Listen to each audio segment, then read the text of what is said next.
Hello dear students, myself CA Sumit Goyal from Goyal Institute of Commerce. Today we are going to discuss all about CUT undergraduate 2024 exams, especially for commerce students.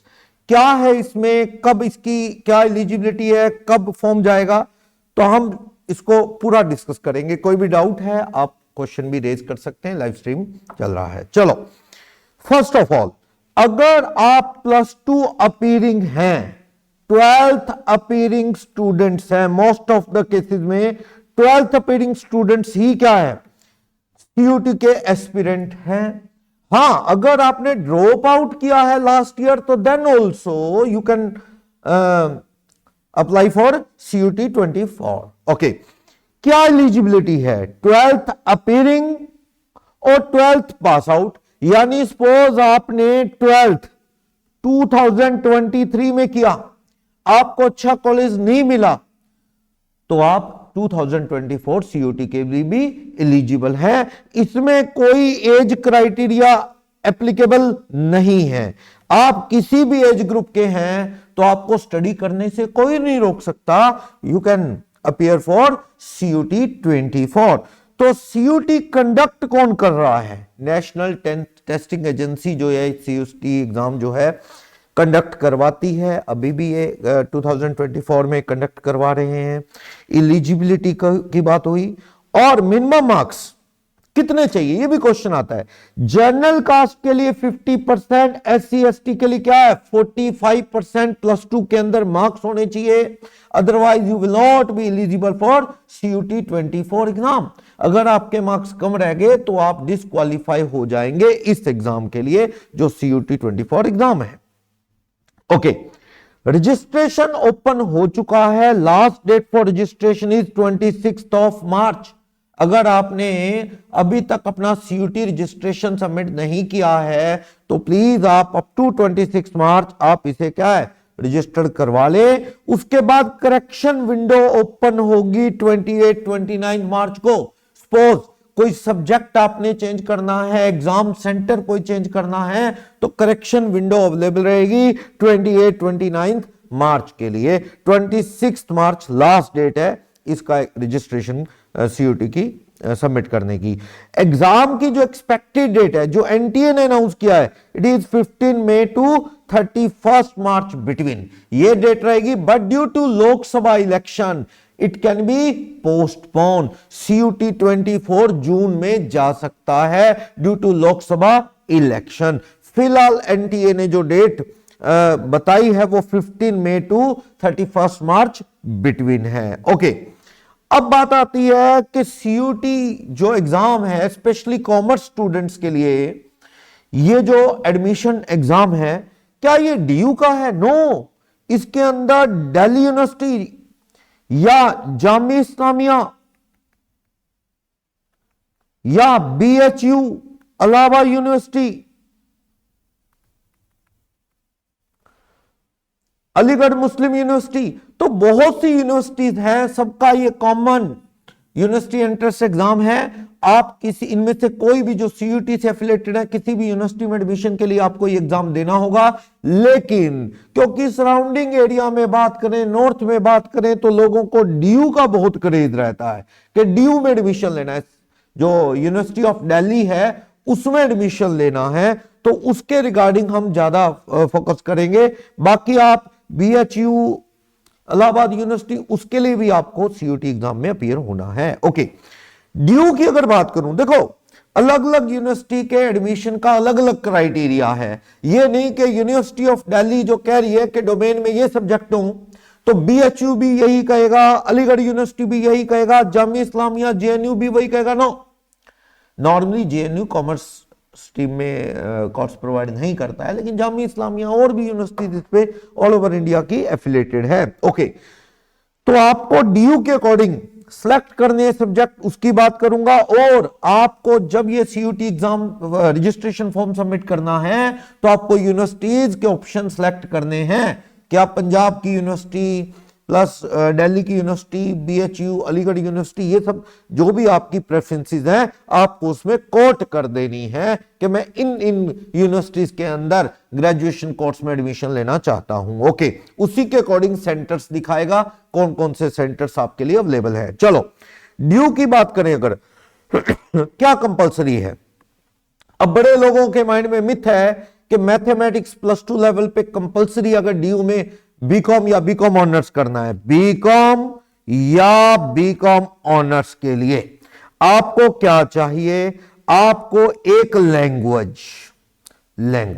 Language. Most probably इसमें आप क्या opt करेंगे, English, या वैसे हिंदी भी opt कर सकते हैं। ठीक, एक लैंग्वेज हिंदी और इंग्लिश। नॉर्मली बच्चे क्या है इसमें इंग्लिश ऑप्ट करते हैं क्योंकि इंग्लिश उन्होंने 12th लेवल पे पढ़ा भी है, ठीक है, as a subject.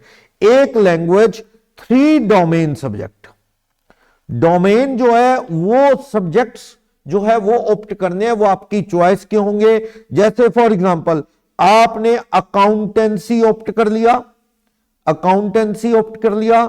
Business studies opt कर लिया, इकोनॉमिक्स ऑप्ट कर लिया, आपके 3 डोमेन सब्जेक्ट हो गए बड़े इजीली। या फिर आप ऑप्ट कर सकते हैं इसमें अकाउंटेंसी ऑप्ट कर लिया आपने, बिजनेस स्टडीज ऑप्ट कर लिया और मैथमेटिक्स ऑप्ट कर लिया। ठीक, या फिर आप ऑप्ट कर सकते हैं क्या, बिजनेस स्टडी भी लीव आउट कर सकते हैं आप, वो आप पे डिपेंड करता है। आपने ऑप्ट कर लिया इसमें सपोज अकाउंटेंसी, इकोनॉमिक्स, मैथ्स, क्योंकि कुछ बच्चे मैथ्स इको दोनों ही पढ़ते हैं, एडिशनल सब्जेक्ट उन्होंने कवर कर रखा होता है, तो मैथ इको दोनों पढ़े हैं तो इकोनॉमिक्स, मैथ और अकाउंटेंसी भी ऑप्ट कर सकते हैं, बिजनेस स्टडी को लीव आउट कर दें। ठीक है, तो आपको 3 सब्जेक्ट डोमेन के ऑप्ट करने इजीली। बट आपको एक चीज ध्यान रखनी है, अगर श्रीराम कॉलेज ऑफ कॉमर्स में एडमिशन लेना है नॉर्थ कैंपस में, तो आपको डीयू का बेस्ट कॉमर्स कॉलेज है, वहां पे एक लैंग्वेज सीयूटी में वो जो मार्क्स देखेंगे आपके, वो वेटेज देगा जो एसआरसी थी, उसमें एक लैंग्वेज आपको ऑप्ट करनी है। सपोज इंग्लिश ऑप्ट कर लिया आपने। 3 डोमेन जो ऑप्ट करने हैं, 3 डोमेन, उनमें अकाउंटेंसी और मैथ एक कंपलसरी है, अकाउंटेंसी और मैथ 1 कंपलसरी, इनमें से एक ऑप्ट करना है। मेरा कहने का मतलब पास्ट में मैथ्स की कंपल्शन थी, वो हटा दी गई है। आप अब क्या ऑप्ट कर लेंगे, अकाउंटेंसी तो भी चलेगा या मैथ्स, एक ऑप्ट करना है। 2 अदर डोमेन्स, वो अदर डोमेन्स क्या हो सकती हैं अदर, जैसे बिजनेस स्टडीज ऑप्ट कर लिया आपने, ठीक है, इकोनॉमिक्स ऑप्ट कर लिया, तो 3 हो गए। एक इसमें से ले लिया अकाउंट मैथ और 2 ये हो गए। ऐसा भी कर सकते हैं अकाउंट और मैथ, इनमें से एक ऑप्ट करना है, एक ऑप्ट करना है। सपोज आपने अकाउंटेंसी ऑप्ट कर लिया, 2 अदर जो ऑप्ट करने हैं ना डोमेन्स, जो अदर 2 डोमेन सब्जेक्ट ऑप्ट करने हैं, उसमें आप जो अदर में है वो मैथ्स ले सकते हैं, कोई प्रॉब्लम नहीं। आपने अकाउंटेंसी कंपलसरी में ऑप्ट कर लिया, मैथ क्या ले लें, अदर 2 सब्जेक्ट में ले लें, बिजनेस स्टडीज ऑप्ट कर लें, चाहे फिर आप इको कर लें। क्लियर? यानी अब बस बात यह है कि बीकॉम या बीकॉम ऑनर्स, आप किसी भी ऑप्शन में जाएं तो आपको एक तरह से अकाउंटेंसी, मैथ, एनीवन, अदर 2, यानी सीधी सी बात है, कॉमर्स वाले ने ऑलमोस्ट ये 4 सब्जेक्ट पढ़े होते हैं +2 लेवल में, वो इजिली 3 बेस्ट आउट ऑफ 4 कोई भी ऑप्ट कर सकता है। श्रीराम कॉलेज ऑफ कॉमर्स में एडमिशन लेना है तो वो कहते हैं अकाउंटेंसी और मैथ्स में से एक ऑप्ट करो। तो कई स्टूडेंट को लगता होगा कि प्रॉब्लम कहां है सर, प्रॉब्लम का अकाउंटेंसी मैथ ही लेगा बच्चा, अकाउंटेंसी तो करेगा ही +2 लेवल में, तो अकाउंटेंसी ऐसा है ना। नॉन कॉमर्स वाले भी तो बच्चे आ जाते हैं, साइंस का एक बच्चा कॉमर्स करना चाहता है, नॉन कॉमर्स स्टूडेंट, तो उसके पास एक सब्जेक्ट +2 लेवल पे होना चाहिए, या तो अकाउंटेंसी या मैथ्स। अगर उसने ना अकाउंटेंसी पढ़ी ना मैथ्स, जैसे मेडिकल का स्टूडेंट है, उसने क्या है फिजिक्स केमिस्ट्री बायो पढ़ा, फिजिक्स केमिस्ट्री बायो, उसके पास ना मैथ है ना अकाउंटेंसी, वो कॉमर्स स्ट्रीम में नहीं आ सकता। श्रीराम कॉलेज ऑफ कॉमर्स कहता है कि आपको अकाउंटेंसी और मैथ्स इनमें से एक कंपलसरी है। और सब्जेक्ट ये नहीं कि सीयूटी में दे दो, याद रखना ये बड़ी प्रॉब्लम है, बच्चों में कंफ्यूजन है। क्या सीयूटी में उसी सब्जेक्ट की वेटेज है जो आपने प्लस टू लेवल में पढ़ा हो? ये पढ़ो, आपको कोई भी डोमेन ऑप्ट करनी है, केयरफुली ऑप्ट करनी है। क्या वो सब्जेक्ट ऑप्ट करना जो प्लस टू लेवल में आप अपीयर हुए हैं, अदरवाइज कॉलेज में एडमिशन के वक्त आपने कोई और सब्जेक्ट सीयूटी में आप अपीयर हुए, उससे वेटेज नहीं मिलेगी। मेरा कहने का मतलब, अगर आप कॉमर्स 12th कॉमर्स के स्टूडेंट हैं और आपने वहां पे इंग्लिश पढ़ा, आपने अकाउंटेंसी पढ़ा, इको पढ़ा, बिजनेस स्टडी पढ़ा, मैथ्स नहीं पढ़ा, ठीक है, और आपने फिजिकल एजुकेशन भी पढ़ा, चलो फिजिकल एजुकेशन पढ़ा, तो आप सीयूटी के अंदर एक लैंग्वेज करेंगे इंग्लिश, वो तो कंपलसरी है, इंग्लिश या हिंदी, तो इंग्लिश ही ऑप्ट करेंगे आप। जो 3 डोमेन है आपको ऑप्ट करने हैं ना, उसमें maths can't be opted, maths can't be opted. क्यों? क्योंकि मैथ आपने प्लस टू में पढ़ा नहीं।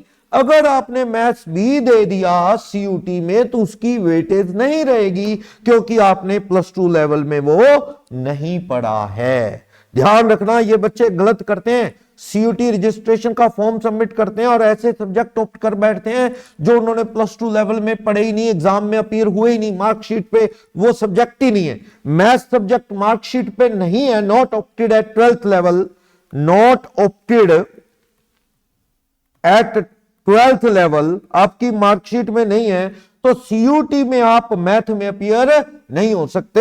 आपको प्लस टू लेवल के जो सब्जेक्ट है बाकी 4, उनमें से 3 कोई भी ऑप्ट कर लेने हैं, पर मैथ नहीं। ऐसे किसी बच्चे ने 12th में eco not opted, eco opt नहीं की, तो in CUET 2024 you can't select economics. आप करेंगे ऑप्ट, पेपर हो जाएगा, आप ऑप्ट कर लो, लेकिन फायदा क्या? कॉलेज एडमिशन के वक्त उसकी वेटेज नहीं देगा। इसलिए ध्यान रखो, सब्जेक्ट वही ऑप्ट करना है जो आपने प्लस टू लेवल में जिसमें आप अपीयर हुए हैं। अब मान लो नॉन मेडिकल का एक स्टूडेंट है, नॉन मेडिकल का एक स्टूडेंट है, अगर वॉन्ट्स टू परस्यू बीकॉम, वो बीकॉम करना चाहता है, उसने 12th लेवल में क्या पढ़ा है? उसने पढ़ा मैथ्स, फिजिक्स, केमिस्ट्री प्लस 2 और अदर सब्जेक्ट, पीसीएम किया उसने, तो उसे सीयूटी में क्या ऑप्ट करना है? सीयूटी डोमेन्स, 3 सब्जेक्ट ऑप्ट करने हैं, तो उसे इनमें से ही ऑप्ट करने हैं, देना चाहे कॉमर्स के एडमिशन के लिए। सपोज बच्चा कहता है कि I am non medical student but I want to pursue BCom course from DU, तो अब वो कहता है कि मुझे बीकॉम करनी है, तो यहां अकाउंटेंसी नहीं दे सकता, इको नहीं दे सकता, बिजनेस स्टडीज नहीं दे सकता। उसे क्या करना होगा? इन्हीं, मान लो एक सब्जेक्ट उसने और पढ़ा है कोई, वो ऑप्ट कर ले।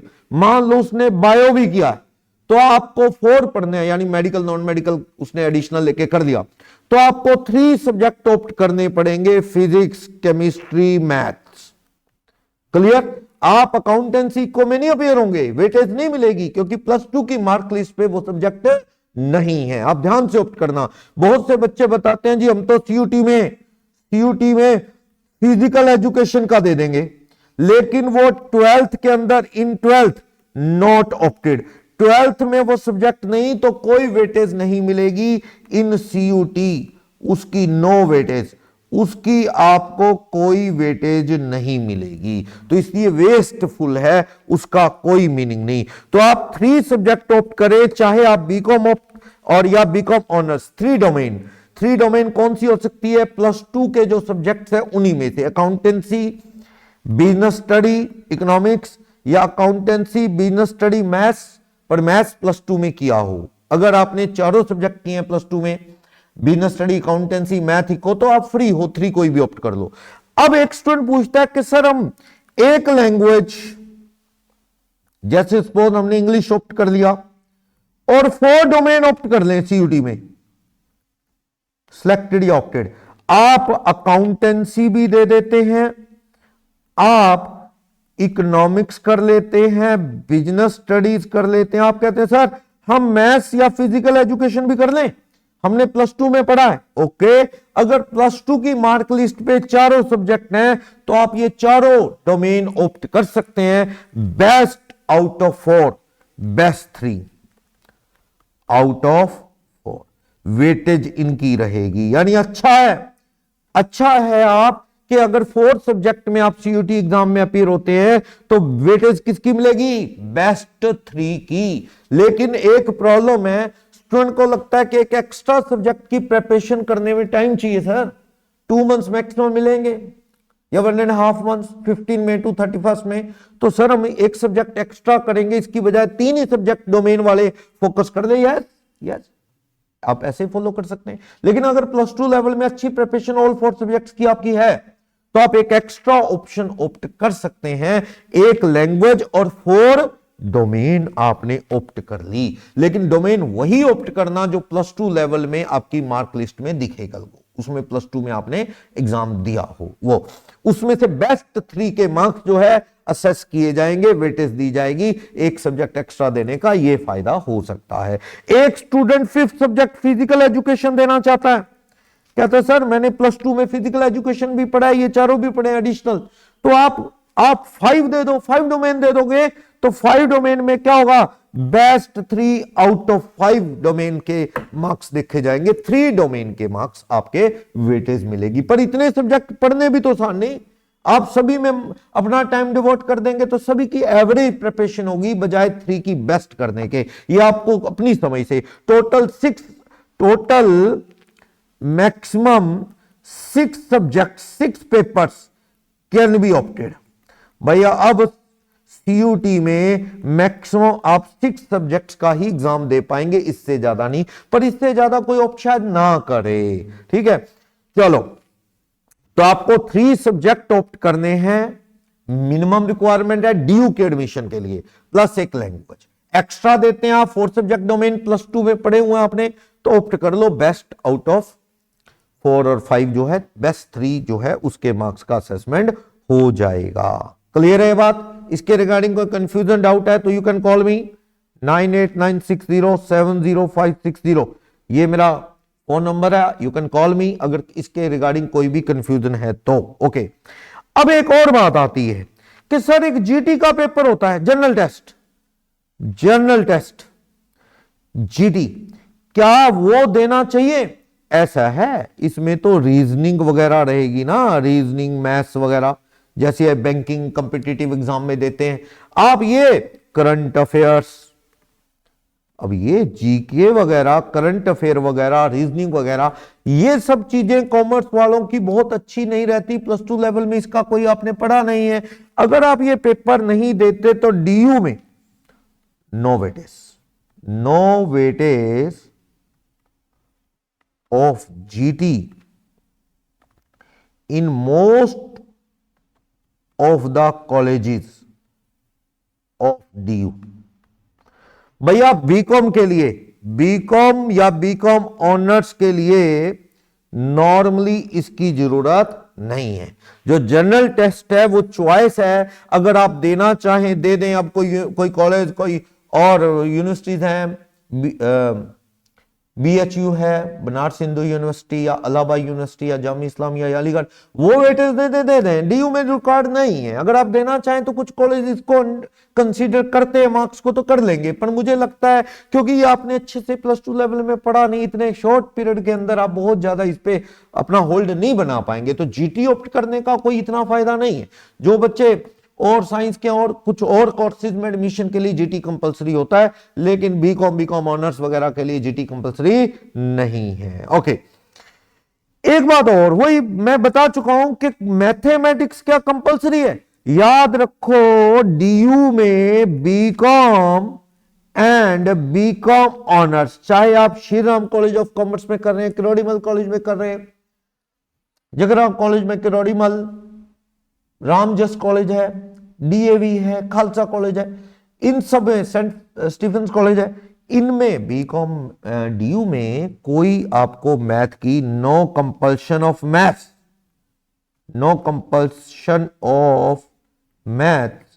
Eight 12th level. आपको 12th लेवल पे कोई भी किसी भी तरह की कंपल्शन नहीं है।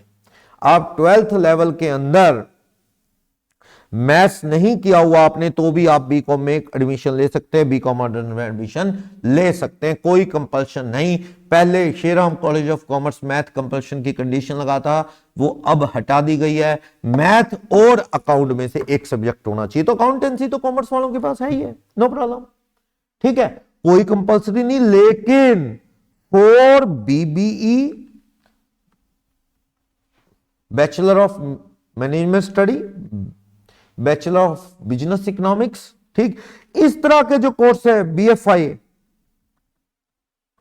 Bachelor of financial and investment analysis, इन सब कोर्सेज के लिए तो मैथ क्या है, कंपल्सरी।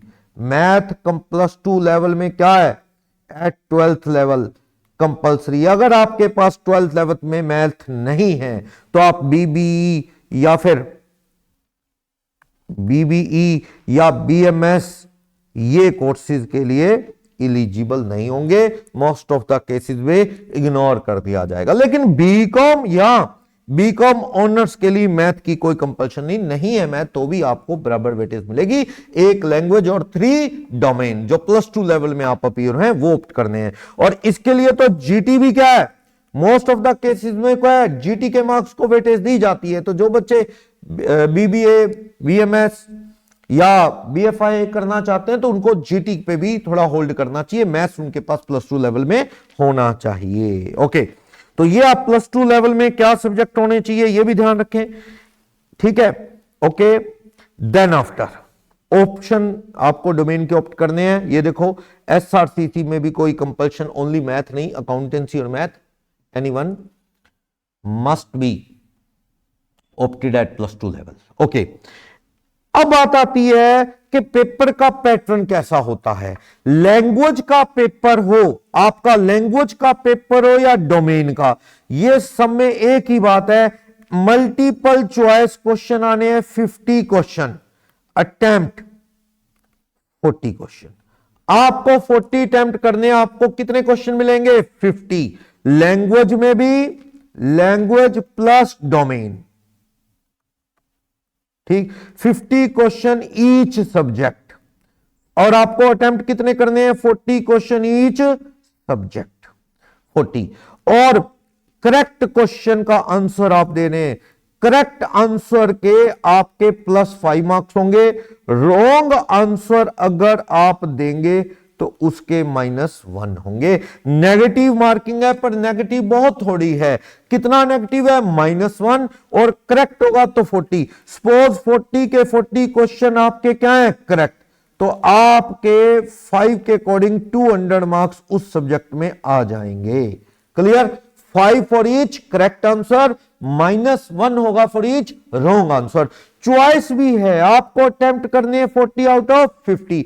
अब एक क्वेश्चन और आता है स्टूडेंट के माइंड में, सर ओवर अटेम्प्टेड का क्या, ओवर अटेम्प्टिंग, मान लो आपने 46 क्वेश्चन अटेम्प्ट किए, अटेम्प्टेड इन अकाउंटेंसी या इंग्लिश, किसी भी लैंग्वेज या डोमेन में, आपके 46 में से 35 करेक्ट हैं,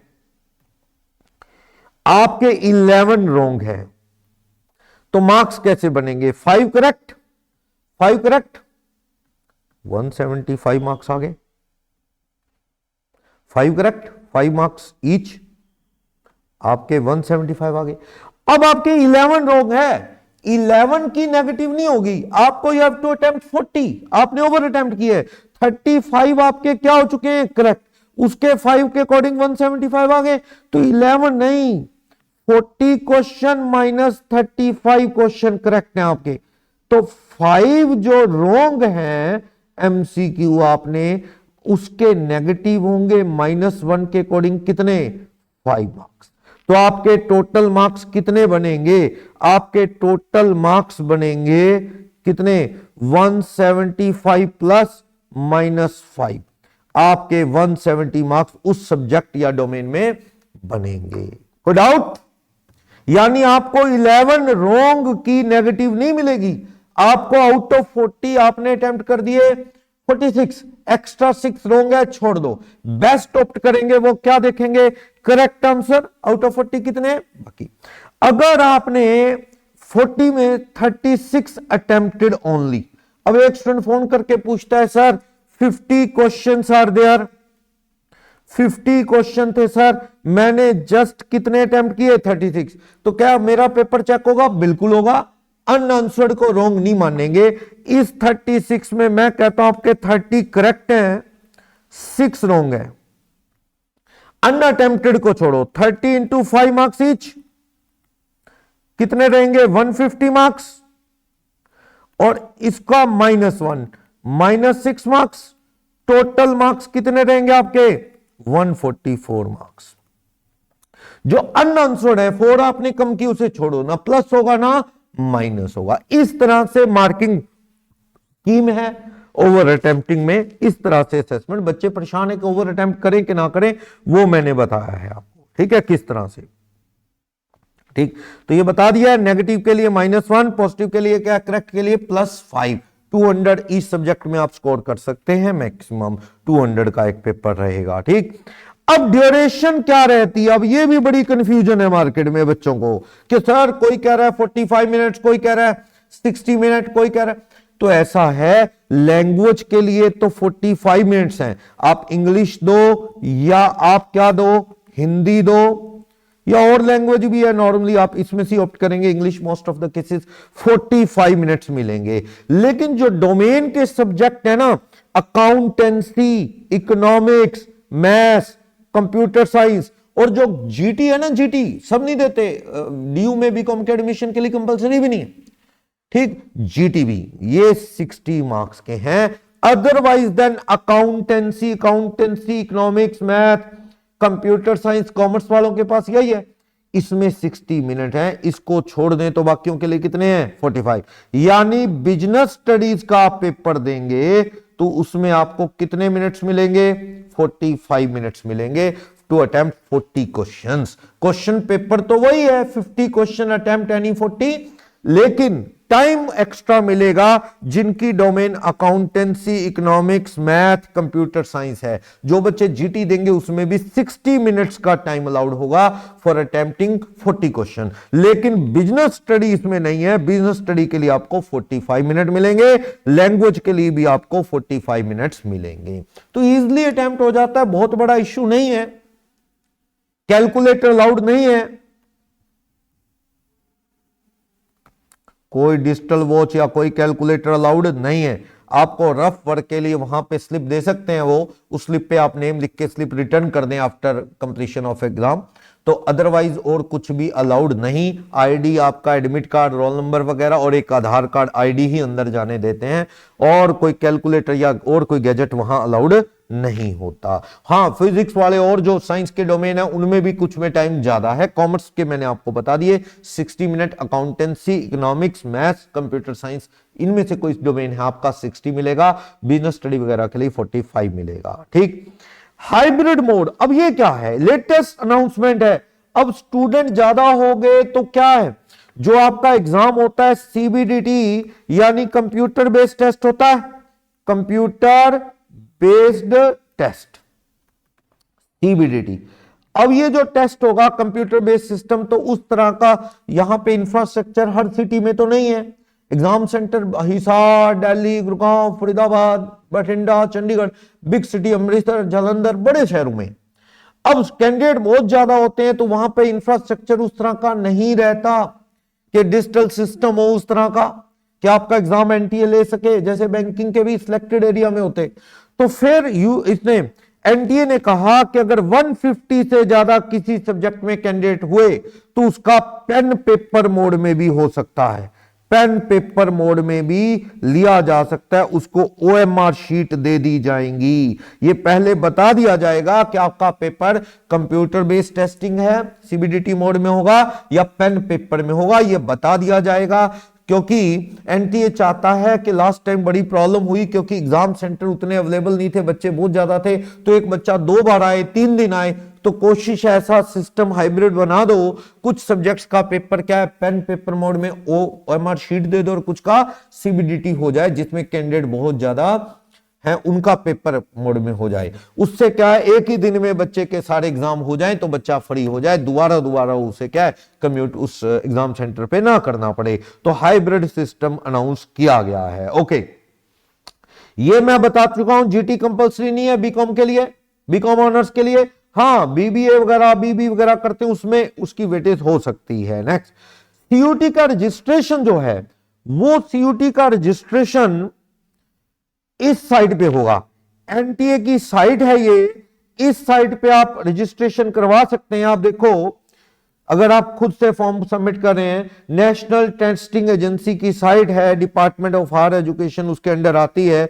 आप इस साइट पे रजिस्ट्रेशन करवा सकते हैं। रजिस्ट्रेशन विंडो अवेलेबल होगी, आप अंडर ग्रेजुएशन कोर्स के लिए आप फॉर्म सबमिट कर सकते हैं। साइट है CUTUG.NTAonline.in, ये साइट है। देखो, इस साइट पे आप विजिट करके अपना फॉर्म सबमिट कर सकते हैं, CUTUG.NTAonline.in, इस वेबसाइट पे आप अपना फॉर्म सबमिट कर सकते हैं। ओके,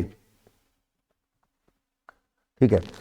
तो अब देखो, कुछ बच्चे पूछते हैं जी फॉर्मेलिटी क्या है? फॉर्मेलिटी तो आप सबमिट करेंगे वही रूटीन, आधार कार्ड लॉगिन होगा आधार कार्ड के थ्रू, ठीक है। आधार कार्ड आपका चाहिए, फोन नंबर देना होगा, उस पर OTP आएगा, मेल दोगे, मेल पे OTP आएगा। पहले मेल चेक कर लेना, जो कई बार मेल जो है वर्किंग में नहीं है तो आप चेक कर लो, मेल जो है वो ऑपरेशनल है तो वो मेल ID दो। 10th की मार्कशीट की डिटेल जाएगी, रोल नंबर वगैरह, पेरेंट्स का नाम, डेट ऑफ बर्थ वगैरह, फोटोग्राफ जाएगी, नंबर कितने KB साइज की होगी वो उसमें मेंशन होगा, उसका साइज आप ऑनलाइन भी कम कर सकते हैं। सिग्नेचर ब्लैक पेन से स्कैन होकर सबमिट होंगे। तो ये रूटीन की फॉर्मेलिटीज हैं, वो सबमिट आपको करनी है। रही बात, कुछ बच्चे फीस के लिए पूछते हैं, सर इसकी फीस कितनी रहेगी? फीस ऑफ CUT ऐसा है, any 3 subjects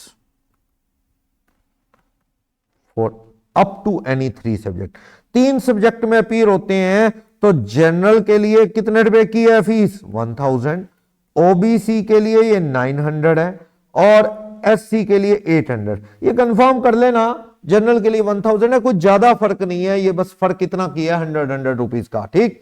एनी 3 सब्जेक्ट पर एडिशनल सब्जेक्ट, पर एडिशनल सब्जेक्ट कोई भी एडिशनल सब्जेक्ट देंगे तो जनरल के लिए 400 ईच सब्जेक्ट आफ्टर 3, ठीक। इनके लिए 375, इनके लिए 350। सपोज मैं कहता हूं कि आपने एक इंग्लिश लैंग्वेज ऑप्ट की, एक इंग्लिश अकाउंटेंसी का पेपर देना चाहते हैं, डोमेन में इकोनॉमिक्स देना चाहते हैं, बिजनेस स्टडीज देना चाहते हैं, तो टोटल पेपर कितने हो गए? 4 पेपर हो गए आपके, 4 पेपर। तो अप टू 3 सब्जेक्ट जनरल के लिए 1000 है, पर पेपर 400, तो आपको कितने देने पड़ेंगे? 1000। तो 3 सब्जेक्ट है, एक पेपर एक्स्ट्रा हो गया 400 और, तो आपको कितने रुपए पे करने पड़ेंगे? 1400। हाँ, अगर आप OBC में तो 375 पर एडिशनल, 900 एक वो है फिक्स प्लस 350, और SC के लिए 800 प्लस 350 ऐसा। और अगर आपने ऑप्ट किए 4 सब्जेक्ट, आप मैथ्स भी दे रहे हैं, तो आपके टोटल पेपर कितने हो गए? 5, एक English, account, eco, business study, maths, तो आपको देने होंगे 400 इंटू 2 सब्जेक्ट एक्स्ट्रा हो गए, 5 सब्जेक्ट हो गए, मोर देन 3, 800। तो आपको कितने देने होंगे? 1800। इस तरह से डिपेंड करता है आप कितने सब्जेक्ट के लिए पेयर हो रहे हैं। तो कंपलसरी है 1 लैंग्वेज प्लस 3 डोमेन। अगर आप 4 डोमेन देते हैं तो बेस्ट 3 आउट ऑफ 4 उसके मार्क्स ऐड हो जाएंगे। ओके, अब एक स्टूडेंट पूछता है कि सर CUT के बाद एडमिशन कौन से कॉलेज में कैसे होगा? भैया CUT दो, पहले CUT दो, देन आफ्टर आपको लॉगिन कराना पड़ेगा CSAS पोर्टल पे। जिन्होंने CUT दिया है वो लोग CSAS पोर्टल पे रजिस्टर्ड करवाएंगे, लॉगिन करेंगे, कॉमन सीट एलोकेशन सिस्टम, वो फिर शो करेगा आपके मार्क्स के अकॉर्डिंग कौन कौन से कॉलेज अवेलेबल है। कॉलेज अवेलेबल जो हैं उनकी लिस्ट शो करता रहेगा आपके मार्क्स के according, based on CUT score. आपका सीयूटी में जो स्कोर है वो इस पोर्टल पे टाइम टू टाइम आप लॉगिन करके देखेंगे, स्कोर उस पे शो करेगा। आपको इस पोर्टल पे लॉगिन करवाना होगा सीयूटी एग्जाम के बाद, यानी ये बाद की बात है। सीयूटी में अपीयर हो, फिर सीएसएस पोर्टल है, कॉमन सीट एलोकेशन सिस्टम, उस पे लॉगिन करो, उस पे आपको कॉलेज शो करेगा कि आपने जो यूनिवर्सिटीज अप्लाई की थी उसके कौन कौन से कॉलेज आपके मार्क्स, सीयूटी मार्क्स के अकॉर्डिंग अवेलेबल हैं। आप एडमिशन लेना चाहे तो ऑप्ट कर ले, नहीं तो वेट करें, फिर देखें कब कौन सा कॉलेज आपको मिल रहा है। अगर आपके मार्क्स अच्छे हैं तो उसके अकॉर्डिंग वो। और कौन से कॉलेज सर अवेलेबल हैं डीयू के, अच्छे कॉलेज कौन से हैं, ये भी बच्चों को डाउट है, कुछ पेरेंट्स को पता है, कुछ को नहीं पता। नॉर्थ और साउथ कैंपस में SRC Shriram college of commerce है। ये Shriram college of commerce BCom honours plus BBE course करवाता है, बीबी और बीकॉम, ठीक है। वो रहता है 200 के करीब, बीबी में एडमिशन ले लेते हैं 600 700 करीब, ये बीकॉम ऑनर्स कोर्स में एडमिशन ले लेते हैं। तो Shriram college of commerce north India का बेस्ट कॉलेज है। Hindu college, Ramjas college, Saint Stephen's college, Satyawati college, Hansraj college, Kirorimal, DAV college, Daulat Ram college, Shri Venkateswara college, Lakshmibai college, Shyam Lal college, Kalindi है, महाराजा अग्रसेन कॉलेज है, गुरु तेग बहादुर खालसा कॉलेज है, Jesus and Mary college, lady Shriram college, ये साउथ कैंपस में है। यहां पे थोड़े कम स्कोर में भी कई बार एडमिशन होते देखे गए हैं। एसआरसी नॉर्थ कैंपस में थोड़ा कंपटीशन ज्यादा होता है। अब कई बार बच्चा पूछ लेता है सर सीयूटी में एडमिशन के लिए कॉलेज में कितने मार्क्स चाहिए। मार्क्स तो भैया कंपटीशन है, अब बच्चों का एग्जाम कैसा हुआ उसके ऊपर डिपेंड करता है, कितनी सीट्स हैं, मार्क्स रिक्वायर्ड, ये बेस्ड ऑन सीट्स अवेलेबल। आप जिस कॉलेज में एडमिशन लेना चाहते हैं उसमें कितनी सीट्स अवेलेबल हैं, उसके अकॉर्डिंग कितने कितने मार्क्स लोगों ने स्कोर किए हैं उसके अकॉर्डिंग जो है इसमें एडमिशन होता है। एक रफ आइडिया बताएं, आपको एक लैंग्वेज प्लस 3 डोमेन, यानी आपने 4 पेपर दिए, इसके मैक्सिमम मार्क्स कितने हैं 200 मार्क्स ईच, आपके टोटल मार्क्स 800 हैं, 800 टोटल। तो आप मान के चलो इसमें 770 780 मार्क्स आपके होंगे तो शायद एडमिशन हो जाए। बाकी तो डिपेंड करता है, अगर बच्चों का एग्जाम बहुत अच्छा है, बच्चे ही 790 प्लस वाले बहुत ज्यादा है, तो हो सकता है कट ऑफ ज्यादा चली जाए। तो आप उसका सीएसएस पोर्टल पे चेक करते रहेंगे कॉलेज कौन से शो कर रहा है आपके मार्क्स के अकॉर्डिंग। तो आप मान के चलो 760 770 अबव है तो कुछ चांस है, श्रीराम कॉलेज ऑफ कॉमर्स में लेस देन 750 चांस कम हो जाते हैं। पर कोई टेंशन नहीं, कॉलेजेस और भी हैं, आप उनमें भी एडमिशन ले सकते हैं। तो आपको सीयूटी कॉमर्स के रिगार्डिंग मैंने सारी इंफॉर्मेशन शेयर की है। इसके अलावा भी कोई डाउट है तो यू कैन कॉल मी। हमारे पास इसकी फैकल्टी पूरी टीम अवेलेबल है, मोस्ट एक्सपीरियंस फैकल्टी है इस सिटी में, हाईली क्वालिफाइड लोग हैं। सीयूटी कोचिंग आप ज्वाइन कर सकते हैं, CUET classes by Goyal institute of commerce, first week of April. आप अप्रैल 24 फर्स्ट वीक से ये क्लासेस ज्वाइन कर सकते हैं। कंप्लीट फैकल्टी, हाईली क्वालिफाइड लोग इसमें यूजी 24 के लिए हमारी टीम अवेलेबल है। My self CA Sumit Goyal, 20 year का एक्सपीरियंस है। शैलजा गोयल एमए इकोनॉमिक्स हैं, एस्टेट क्वालिफाइड हैं, बीएड हैं। और मोस्ट रिनाउंड टीचर शिखा अरोड़ा मैम, जो आपको इंग्लिश जो अपनी कंपल्सरी लैंग्वेज आप ऑप्ट करेंगे उसके काफ़ी रिनाउंड फैकल्टी हैं इस सिटी के। लॉट ऑफ टेस्ट जो हैं वो इनके अंडर बच्चे कवर करते रहे हैं कॉम्पिटिटिव एग्जाम। ओके, साहिल मेहता सर मैथ की रिनाउंड फैकल्टी हैं, सिरसा के फेमस स्कूल के अंदर ये काफ़ी सालों से टीच कर रहे हैं 11-12 लेवल। और मैम भावना खुराना ये बिजनेस स्टडी के लिए हमारी टीम का पार्ट है। तो आप मास्टर से कोचिंग लेना चाहते हैं तो ज्वाइन अस। कोई डाउट हो उसके लिए you can call me. Good luck.